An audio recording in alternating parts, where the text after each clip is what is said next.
Buenos días. Bueno, esta es la segunda parte de la unidad 1, Nuevas alfabetizaciones en la cultura digital. En esta unidad ustedes tienen como lectura dos textos bibliográficos, un texto de Inés Dussel del año 2015 y el diseño curricular correspondiente al nivel en el que ustedes van a trabajar.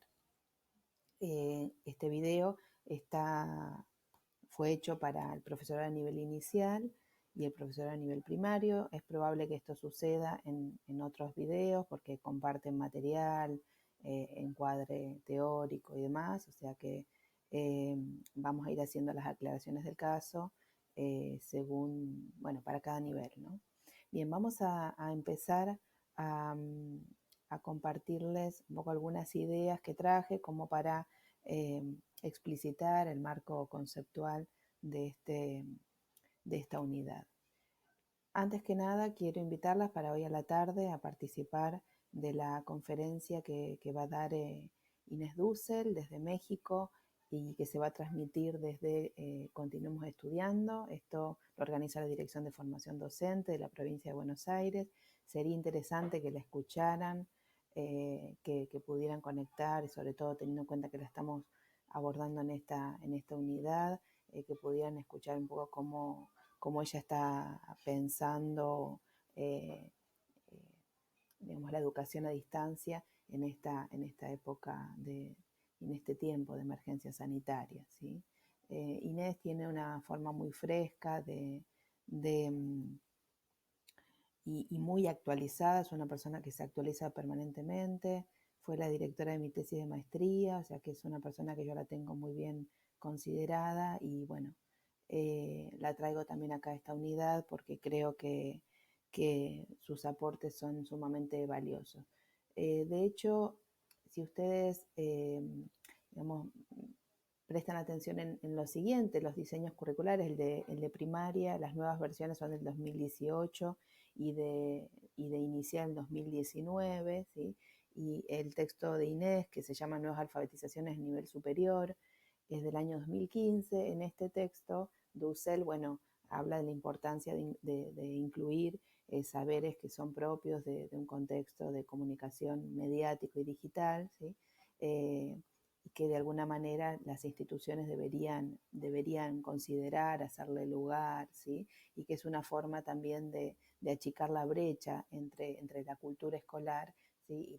y la cultura mediático-digital. La buena noticia es que estos diseños ya toman, ¿sí? estos nuevos saberes, ¿sí? Ya están formulados como indicaciones, ¿sí? Sobre de qué manera hacerlo, de manera que ya no son escenarios lejanos o posibles, sino que una directiva que baja y que sugiere a los docentes, ¿sí? posibilidades para poder justamente tomarlos y llevarlos a la práctica. El texto de Inés Dussel, Nuevas alfabetización a nivel superior, ella empieza haciendo una aclaración sobre, digamos, sobre este concepto de nuevo, ¿sí? ¿Qué es lo que tienen de nuevo las alfabetizaciones? Y lo que señala es que en realidad hay que partir de una necesidad de ampliar o de revisar el concepto tradicional de alfabetización. Entiéndase que el concepto tradicional de alfabetización creía que los saberes socialmente válidos eran la lectura, la escritura y el cálculo, ¿sí? Y la necesidad de empezar a pensar en un concepto que haga lugar, ¿sí? a saberes que hoy son prioritarios, ¿sí? Incluso si pensamos los contextos donde hoy tiene lugar la lectura y la escritura, son bien diferentes, ¿sí? a los que imaginó la escuela moderna, ¿sí?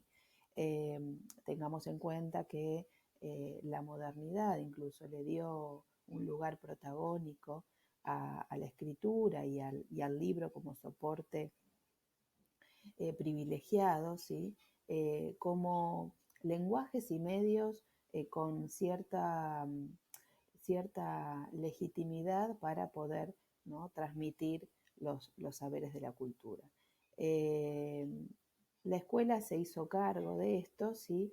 y de alguna manera desestimó a lo largo del tiempo, que pensemos que a lo largo del siglo XX surgieron los medios de comunicación, la prensa escrita, la, la televisión, el cine, ¿sí? Sin embargo, estos medios costó mucho que pudieran ser incorporados estos lenguajes, el lenguaje audiovisual, el lenguaje radial, pudieran ser incorporados al contexto escolar, ¿sí? Siempre fueron considerados como géneros y medios menores, ¿sí? A los que no había que prestarle atención y que en definitiva eran parte de la cultura del entretenimiento, ¿no? Dice Günter Kress, la escritura es un modo de representación, es una de las formas en las que los seres humanos construimos el sentido sobre nuestra experiencia y nos comunicamos. Ahora bien, no es el único. Convive con otros lenguajes como la imagen, el sonido y el lenguaje gestual o corporal. Esto es importante tenerlo presente porque cuando, digamos, volvemos a pensar en la escritura como uno de los tantos lenguajes, una de las tantas formas de, digamos, de expresarnos, ¿sí? De representar nuestra experiencia, eh, es que de alguna manera lo ubicamos en un lugar, pero empezamos a mirar un escenario un poco más grande donde ingresan otros lenguajes que incluso hoy son bien relevantes, como por ejemplo las imágenes, ¿sí? El lenguaje visual. Y cuando hablo de imágenes hablo de fotografías, infografías, esquemas, mapas, o sea, íconos, ¿no? Pensemos que hoy gran parte de la lectura se desarrolla a través de las pantallas y que el tipo de lectura es una lectura icónica, ¿no? Donde ahí hay un universo de signos, ¿sí? Que nos invitan a interactuar, ¿no? Con ese universo. Entonces, a mí me parece que, que es un momento para pensar qué, digamos, relación establecen hoy entre sí los diferentes lenguajes, teniendo en cuenta que la escritura ya ha perdido cierto protagonismo, ¿sí? La pregunta que podría hacerse es, digamos, las imágenes hoy, digamos, si bien es obvio que tienen un lugar protagónico, pero vienen a reemplazar a la escritura, ¿sí? O, digamos, logran una relación más de complementariedad, de diálogo, de articulación con la escritura y con otros lenguajes como lo sonoro, ¿sí? Entonces, por ejemplo, estoy pensando acá en las imágenes que tengo en pantalla, ¿sí? Tengo en una imagen está la interfaz de Spotify y pensemos ahí, por ejemplo, cómo se articulan los diferentes lenguajes, ¿sí? En principio ustedes saben que Spotify tiene como lenguaje protagónico o estrella el lenguaje sonoro, ¿no? La música. Eh, y entonces, ¿qué tengo en pantalla? Tengo el lenguaje visual, los iconos y el álbum, ¿sí? del artista, ¿sí? Tengo el lenguaje textual, ¿sí? Que es el tema y el artista, ¿sí? Y tengo, bueno, y tengo también el lenguaje sonoro, obviamente, que es la reproducción de ese archivo, de ese tema musical y demás.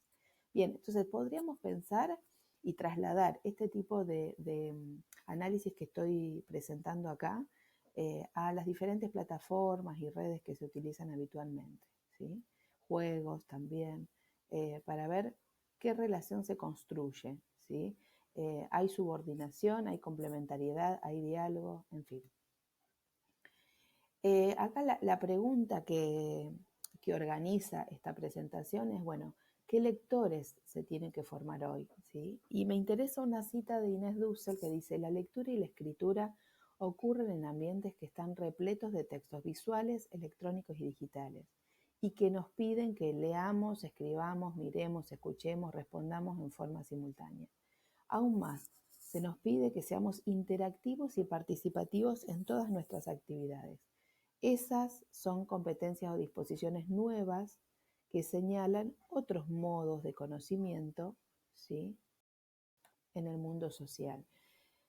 Eh, Me interesa esto porque, digamos, cambió el escenario, digamos, así como en la modernidad la práctica de lectura se tenía lugar en la esfera de lo privado y en espacios más íntimos, o también en espacios más colectivos como la escuela, ¿sí? Pero con otras características, con otro tipo de, mucho más organizada y sistematizada, ¿sí? Eh, Hoy la lectura, sobre todo la lectura en pantalla, de alguna manera eh, no puedes conectarse solamente con el texto escrito, sino que ese texto eh, tiene un montón de otros elementos que requieren que decodifiquemos. Sumado, digamos, a esta idea de que tenemos que hacer algo con eso, ¿no? Pareciera que el texto no alcanza con leerlo, sino que tenemos que compartirlo, tenemos que valorarlo, puntuarlo, ¿sí? Tenemos que, estoy hablando de todo tipo de textos, ¿sí?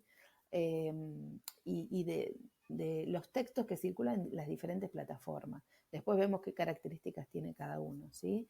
Entonces, hoy la lectura exige del lector que haga algo con eso, ¿sí? Entonces, a mí me parece que lo que deberíamos hacer es traer algunas de las características de la comunicación digital para entender un poco cuál es esta experiencia de lectura, ¿sí? En principio, el primer concepto es la digitalización.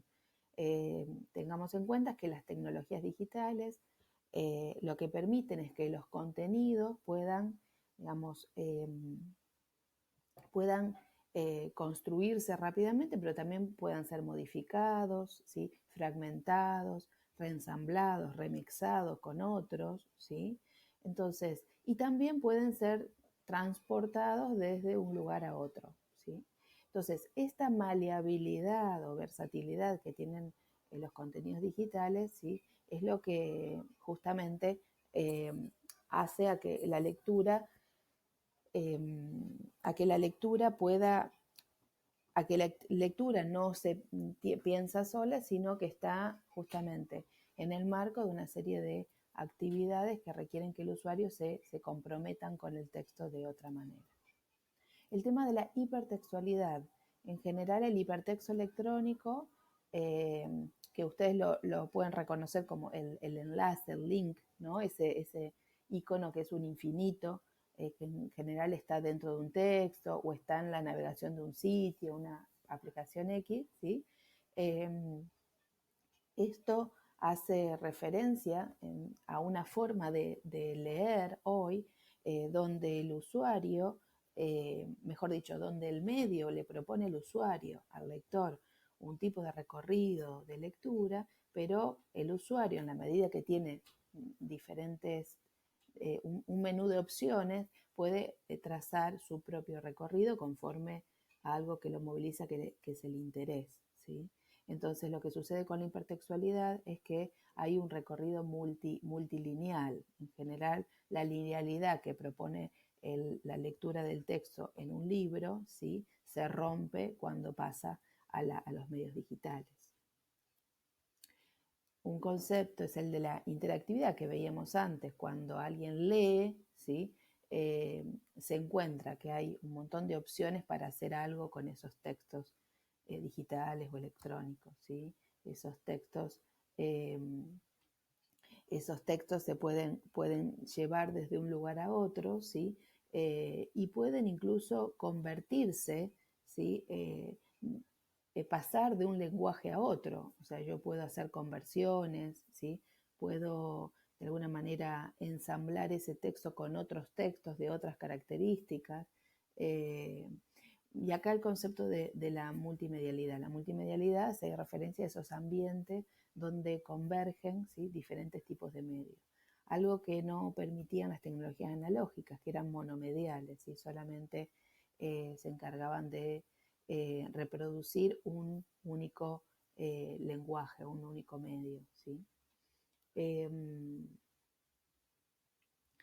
y otro es el tema de la convergencia. Cuando hablamos de convergencia, hablamos, hace referencia a varias cosas. Esto lo traigo de Henry Jenkins, ¿no? La convergencia es la convergencia mediática, lo que estamos viendo, ambientes donde convergen diferentes tipos de lenguajes y medios. Por ejemplo, en un medio periodístico, cuando uno ingresa, se encuentra con que hay fragmentos de programas de televisión, fragmentos de programas radiales, hay una galería de imágenes, hay noticias, ¿sí? Hay televisión en vivo, o sea que esto es un buen ejemplo de convergencia, ¿sí? Bien, ahora bien, también la convergencia hace referencia a la asociación que hacen las empresas, ¿sí? de servicios sobre todo, para poder de alguna manera eh, crear productos que tengan una llegada a mayor cantidad de público, de personas, ¿sí? Un ejemplo de esto son las empresas multinacionales como Disney, ¿sí? Que, eh, digamos, empezaron siendo una productora cinematográfica, ¿sí? Y que fueron ampliando sus servicios y que hoy tienen un canal de televisión, un parque temático, tienen productoras de videojuegos, de aplicaciones, tienen un sitio web, un canal de televisión, tienen una radio, en fin. ¿Sí? Esto es un ejemplo de convergencia mediática o convergencia de la industria. Ahora bien, también Jenkins retoma otra dimensión de la convergencia que tiene que ver con, digamos, cómo tanto empresas como usuarios, ¿sí? Convergen en un mismo lugar, ¿sí? Se encuentran en un mismo lugar, utilizan las mismas plataformas, ¿sí? Y incluso la propia industria hoy crea, digamos, contenidos con el objetivo de que sus espectadores, de su audiencia, pueda apropiarse de esos contenidos, ¿sí? Tenemos en general alrededor de una narración cinematográfica, hay una comunidad de fans que son los que se apropian de los personajes, de las historias y llevan esto hacia otras plataformas, arman comunidad, ¿sí? Y continúan en definitiva esas historias, ¿sí? Bien, esto en todo caso lo desarrollamos más adelante. Bien, y otro concepto que quiero aportar acá es el concepto de multimodalidad. Para Gunter Kress, un semiólogo británico, la multimodalidad hace referencia a los diferentes modos de comunicación, ¿sí? Que, digamos, tienen lugar cuando el emisor quiere, digamos, llegar a algún lugar con un mensaje, ¿no? A un público determinado con un mensaje. Entonces acá viene la pregunta de, bueno, ¿qué códigos conviene utilizar? O sea, ¿cómo puedo combinarlos? ¿Cuáles son los códigos más adecuados para transmitir o para difundir un mensaje? Y acá, ¿no? Yo hago algunas preguntas. Bueno, ¿será una infografía digital, un podcast, un video? Estas preguntas es interesante porque a veces lo que prima es, digamos, el soporte, ¿sí? El qué quiero hacer, ¿sí? Pero en definitiva, acá lo que tengo que pensar es si esto que quiero hacer, ¿sí? Va a ser fácilmente comprendido por el público al que quiero llegar, ¿sí? Y también a través de qué medios lo voy a hacer, ¿sí? Porque no todos los soportes, los formatos se adaptan a todos los medios disponibles o en vigencia hoy. Para pensar, pensemos un minuto cómo se inician los niños y niñas en la lectura, ¿sí? Qué tipo de comunicación proponen las pantallas, cómo es el ambiente a través del cual se comunican, ¿no? En general nos sorprendemos porque los niños desde muy pequeños ya empiezan manejando muy bien, ¿sí? Estas pantallas. Bien, esto no se da, digamos, únicamente a partir de, digamos, de una inteligencia superior que tienen los niños hoy, sino, digamos, al modo o al tipo de comunicación que plantean hoy los dispositivos, ¿sí? Primero hay una tecnología, la tecnología hoy se puede activar, operar mediante el touch, ¿no? El touch es lo que, digamos, ha de alguna manera corrido cualquier tipo de complicación en relación a eso, ¿sí? Digo, no está la interfaz teclado, mouse, donde hay que tener otros conocimientos para poder operar con las pantallas. Esto por un lado. Ahora bien, también las plataformas o las interfaces digitales son interfaces que utilizan un lenguaje natural. En general, si ustedes observan, hay, no sé, un candado, por ejemplo, que es aquello que marca si está activado o desactivado el dispositivo. Acá rápidamente hace referencia a un objeto físico que un niño puede rápidamente reconocer, ¿sí? Y comprender su función, ¿sí? Ahora bien, pensemos que en general está lleno hay un gran universo icónico que en definitiva apela al universo simbólico también de los niños, ¿sí? Y entonces esto facilita, o sea, corre como una barrera muy grande que había antes, ¿sí? Que permite, digamos, que desde muy chiquitos empiecen a poder operar ya con las pantallas, ¿sí? Y pensemos, por ejemplo, en el que rápidamente pueden comprender también íconos que ya tienen una larga trayectoria cultural, como el reproductor de videos, ¿sí? Incluso ahí hay un tema y es que digamos, siguen mucho las marcas, ¿no? O sea, las marcas eh, tienen logos muy fuertes y que hoy se van integrando en la vida cotidiana, de manera que siguen esas marcas, ¿sí? Pensemos, por ejemplo, a la hora de intervenir los niños en el chat, eh, no empiezan por la escritura, es lo último que se hace. En general hay otra forma, empiezan por los emoticones son imágenes que representan, ¿sí? Emociones, estados, que representan objetos, o sea, parte de su vida cotidiana, ¿sí? Y que es lo primero que puede comprenderse fácilmente. Pero después hay otro ícono que también nos habla de que el lenguaje más accesible hoy para WhatsApp es el audio y no la escritura, ¿no? El teclado está escondido, el micrófono está a la mano, lo mismo que en Google, en el buscador, lo primero que aparece es el micrófono, ¿no? Decirle a la máquina eh, qué es lo que quiero buscar o qué es lo que quiero hacer.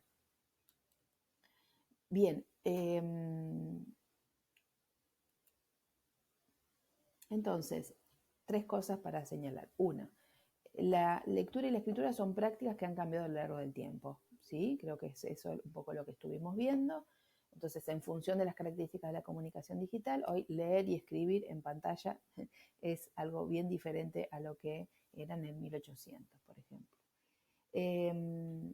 Hoy los lectores son invitados a tener un papel mucho más activo en la comunicación, apropiarse de los textos e incluso recrearlos, ¿sí? Bien. Entonces, acá el concepto de alfabetización, siguiendo un poco la noción o la definición tradicional de alfabetización, nos queda corto, ¿sí? Necesitamos un concepto un poco más amplio. Acá viene el concepto de multialfabetización, que aparece en los diseños curriculares, ¿sí? Como esta instancia de superación de la noción tradicional de alfabetización y que nos permite hacer lugar, ¿sí? A otros lenguajes y formatos que aparecen, eh, que tienen lugar como formas de comunicación y de expresión en la vida contemporánea. Bien, y acá me interesa que veamos lo siguiente. Para de alguna manera poder entender qué es esto de la multialfabetización, primero tenemos que prepararnos para eso. O sea, se requiere digamos, que como docentes seamos curadores. ¿Qué significa esto? Que podamos, a la hora de planificar, poder seleccionar qué materiales tenemos disponibles y en esa búsqueda, digamos, identificar una variedad de lenguajes y medios, ¿sí? Esto es una tarea que hay que hacer y es un trabajo de hormiga, pero hay que hacerlo, ¿sí? No podemos presentar hoy el abordaje de un tema desde un único medio o lenguaje, ¿sí? Sino que necesitamos de ambientes más ricos, ¿sí? Otro tema es, bueno, la formación de docentes que sean generadores de recursos propios, ¿sí? Lo que Toffler llamaba prosumidores, o sea, que no solo consuman recursos que han producido otros, sino que también puedan producir los propios. ¿Por qué? Porque esto primero les va a dar como una noción de la complejidad del tema. Es muy difícil armar recursos, muy difícil en el sentido de armar un buen recurso que te sirva, que donde haya información, que pueda de alguna manera presentar un tema, abordarlo desde diferentes puntos de vista, en fin, eso lo vamos a ver más adelante. Pero la ventaja que te da cuando uno construye un recurso digital es que ese recurso va a contener la información que yo necesito para poder dar ese tema, ¿sí? Y por el otro lado, es importante que la multialfabetización se proponga como una oportunidad para que seamos facilitadores, para que generemos tiempos y espacios y propuestas donde los niños y niñas puedan construir, sí, relatos multimediales. Vamos por la primera, ¿no? El docente como curador de contenidos. Y acá vamos a empezar con una actividad que les traigo.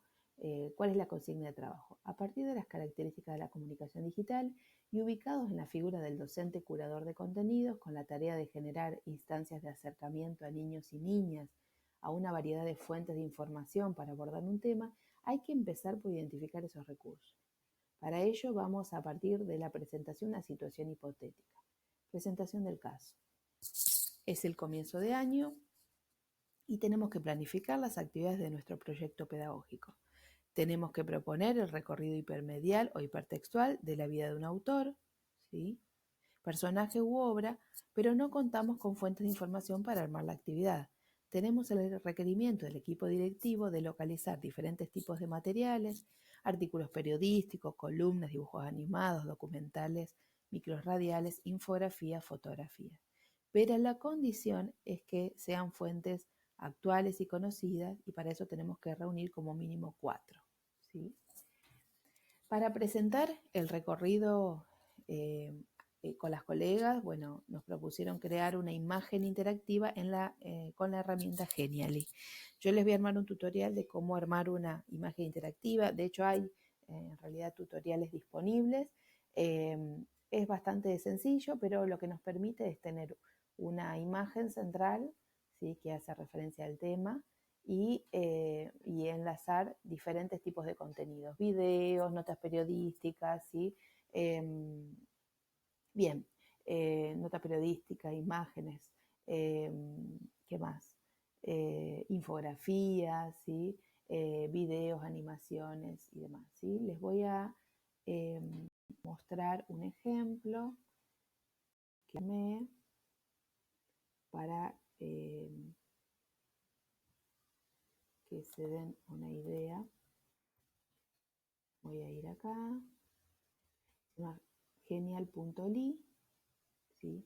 Voy a entrar con mi usuario y de paso ya estoy haciendo un tutorial. Voy a entrar con mi usuario, yo entro con la cuenta de Google.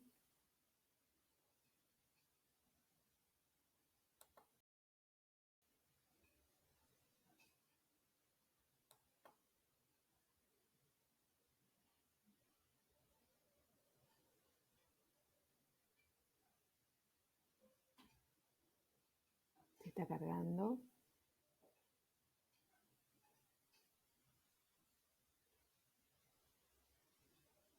Bien, mientras esperamos que se cargue, voy a terminar de explicar la actividad.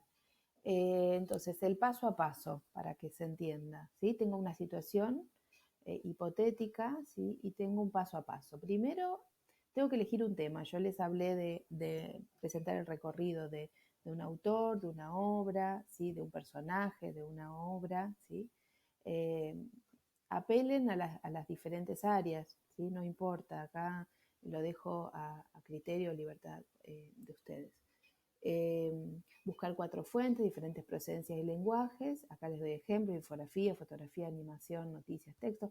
Esto requiere ir a diferentes fuentes, ¿no? Ir a los diarios, quizás utilizar los filtros que nos proporciona Google para facilitar la búsqueda, hacer búsquedas internas en YouTube, en Pinterest, ir por ejemplo, a educar, depende del tema que elijan, ¿sí?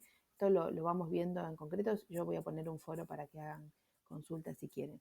Y creamos la imagen interactiva en Genially, ¿no? Una vez que creamos esa imagen, que ahora les voy a mostrar, compartir el enlace en el foro y comentar el tema que eligieron y explicar qué información aporta cada una de las fuentes seleccionadas y por qué apelaron a ese lenguaje y no a otro, ¿sí? Por ejemplo, en el caso de Petit el monstruo, que es lo que yo elegí, acá me quedó cortado, bueno, elegí, explicar qué tipo de materiales eligieron, ¿sí? Cómo se sintieron con la actividad, posibilidades, dificultades, en fin, ¿sí? Ahí me quedó cortada la presentación, pero ahora se los completo y se los pongo aparte, para que tenga el acceso a la consigna directamente y no tenga que recorrer todo este video para poder acceder a ella. Bien, ¿ya se habrá cargado Genially? Bien. Acá está la imagen que yo creé, que se las voy a poner en la plataforma. A ver. Un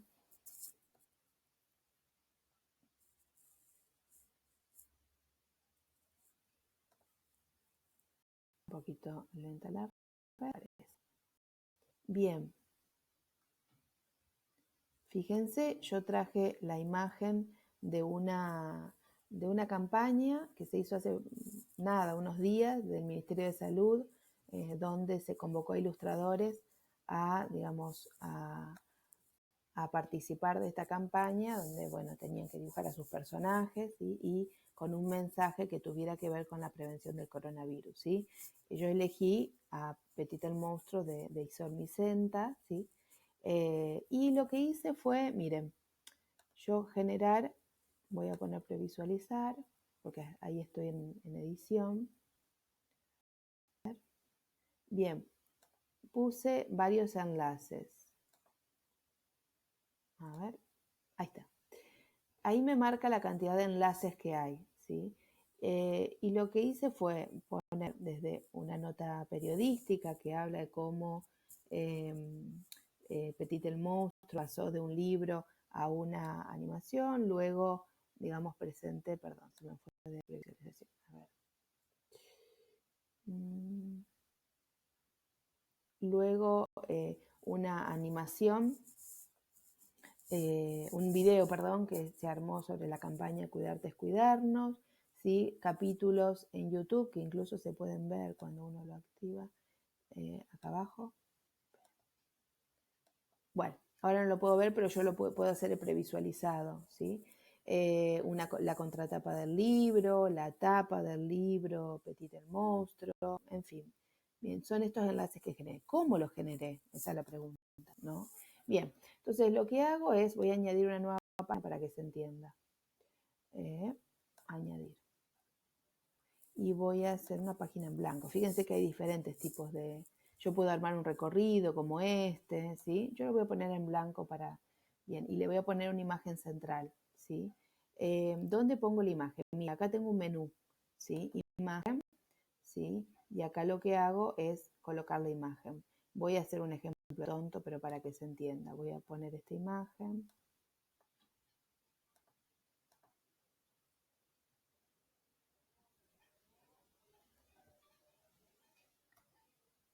Bien.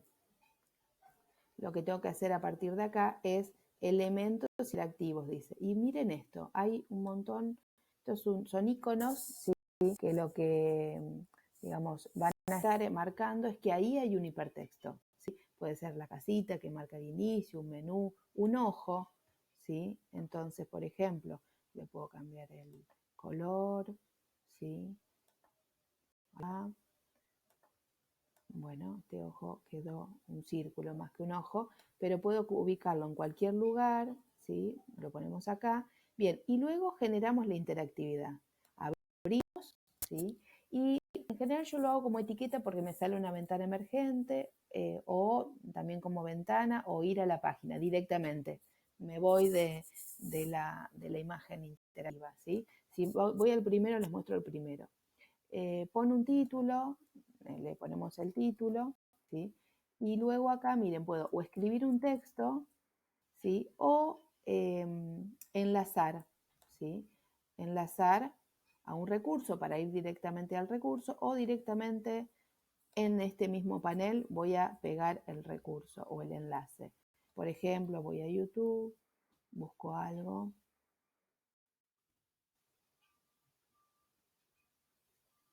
Está un poquito lento, sepan disculpar.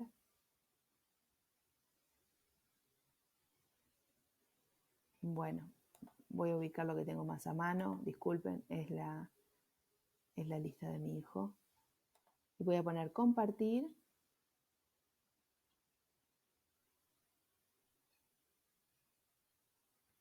voy a copiar,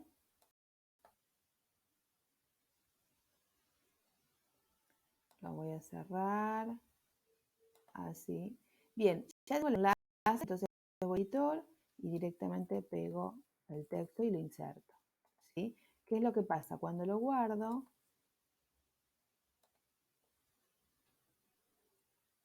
y pongo previsualizar, bien, ahí tengo el enlace, pero también lo que puedo hacer es incrustarlo, ¿sí? Entonces voy a editar, voy a copiar otro enlace, vamos acá y vamos acá, incorporar, ¿sí? Y lo que quiero hacer es pegar este enlace. Lo copio, que es un código HTML. Voy acá, voy de nuevo a la interactividad, ¿sí? Y en lugar de pegar este enlace, lo que hago es voy acá, a donde me dice vista de código, y lo que hago es pegar, ¿sí? el video que acabo de copiar. Bien, ya está. Y miren esto, voy a hacer una última cosa. Acá lo que digo es si quiero que ese icono, lo puedo agrandar, achicar, ¿no? Entre, cómo quiero que entre, que salga, que aparezca, ¿sí? En fin, son animaciones de la interactividad. La verdad que esta herramienta para mí es muy, muy interesante. Vamos al ojo y vemos cómo salió esto. A ver.